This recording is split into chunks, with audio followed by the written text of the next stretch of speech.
Are you familiar with books on CDs? CD players used to be built into cars, stereos, and even small portable devices. However, these are now considered retro devices and are no longer as common as they used to be. Shelf space in the library is very valuable. Librarians try their best to retain as many resources as they can for users. By moving books on CDs to a digital platform, your local library is able to free up valuable space and make them even more accessible.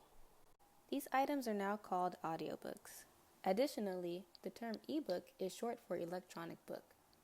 Digital library platforms like Libby are becoming common with public libraries.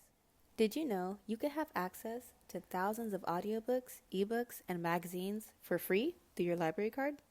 Audiobooks and ebooks are growing in popularity.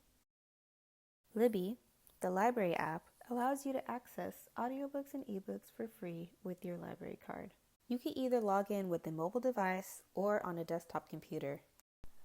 On the welcome page, you can either sign in with your library or apply to get a library card.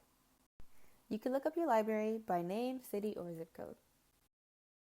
After you select a location, it's going to ask you for the barcode number on your library card. Sometimes it will ask for a PIN. Call your library if you forgot your PIN.